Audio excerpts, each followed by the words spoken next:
আসসালামু আলাইকুম এভরিওয়ান। আজকে আমি বালাচাও করে দেখাবো। চিংড়ি মাছের বালাচাও, চিংড়ি শুটকির না, ফ্রেশ ফ্রেশ চিংড়ি মাছের বালাচাও। তো প্রথমে আমি পেঁয়াজ বেরেস্তা করে নিচ্ছি। তো আমার পেঁয়াজ বেরেস্তা প্রায় হয়ে গেছে, একটু হালকা লাল হলেই নামিয়ে নেব। নামানোর পরে পেঁয়াজটা আবার কিছুক্ষণ থাকলে কড়া কালার হয়ে যাবে। তো এখন আমি রসুন ভেজে নিচ্ছি পেঁয়াজ বেরেস্তার মতো করে। রসুনটা পেঁয়াজের মতো করে কুচি কুচি করে কেটেছি, লম্বা লম্বা কুচি কুচি। তো এখানে আমি অরিজিনাল ভয়েসটাই রাখতাম, কারণ আমি আপনাদের শোনাইতাম কীরকম মুচমুচে হয়েছে চিংড়ি মাছটা। একেবারে চিংড়ি শুটকির মতো করে মুচমুচে হয়েছে। তো আমি অরিজিনাল ভয়েসটা রাখতে পারলাম না। অরিজিনাল ভয়েস বলতে ভিডিও করার ভয়েসটা, যে সময় ভিডিও করছিলাম ওই সময়ের সাউন্ডটা আর কি। কারণ একটু বেশি গাড়ির আওয়াজ আসতেছিল, এই জন্য আর ভিডিও করার সময় যে সাউন্ডটা ছিল ওইটা রাখতে পারিনি। তো এই তো আমার চিংড়ি ভাজা হয়ে গেছে, লাল করে ভেজে নিয়েছি। দেখতে মনে হচ্ছে চিংড়ি শুটকি, অনেক মুচমুচে হয়েছে চিংড়ি ভাজাটা। আর ভিডিও লাস্টের পার্টটা এটা ডিটেলসে করি নাই, কারণ ভিডিওটা অনেক বড় হয়ে গেছে। তো এই তো আমি মরিচ গুঁড়া দিয়ে দিলাম। এখন তেল কমিয়ে এখানে 1 চামচের মতো মরিচ গুঁড়া দিয়ে দিলাম।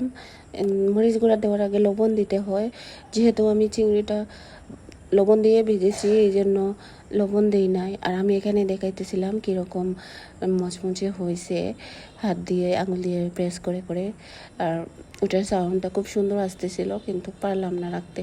আচ্ছা, বাই দ্য ওয়ে, তো আমি গরম তেলের মধ্যে মরিচটা নাড়াচাড়া করে এখন দিয়ে দিলাম চিংড়ি মাছ। আর এখানে আগুনটা অফ আছে, কারণ তেলটা অনেক গরম আছে। যদি আগুন রাখে তাহলে মরিচ পুড়ে যাবে আর বালা যাওয়ার টেস্টটা নষ্ট হয়ে যাবে। তো মরিচ আর চিংড়ি ভালো করে মিক্স করে এখন দিয়ে দিলাম পেঁয়াজ বেরেস্তা, রসুন বেরেস্তা। আসলে এটাকে রসুন বেরেস্তা বলে কিনা জানি না, তারপর আমি বললাম আর কি। আর এখন ভালো করে মিক্স করে নিলাম। তো 80% চলে আসছে চিংড়ি বালাচাওয়ের ফাইনাল লুক। তো এখন আমি নামিয়ে নেব। ভালো করে সবগুলা একসাথে মিক্স করে নিয়েছি। সবগুলা বলতে মরিচের সাথে পেঁয়াজ, রসুন ভাজা আর চিংড়িটা মিক্স করে নিয়েছি।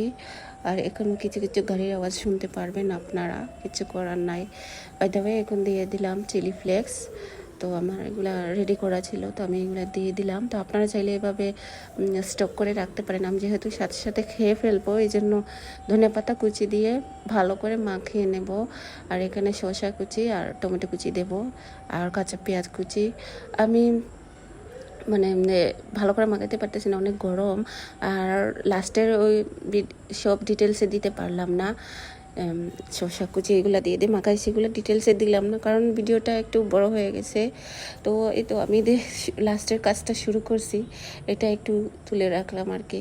আপনাদের কাছে কেমন লাগলো কমেন্ট করে জানাবেন। আল্লাহ হাফেজ।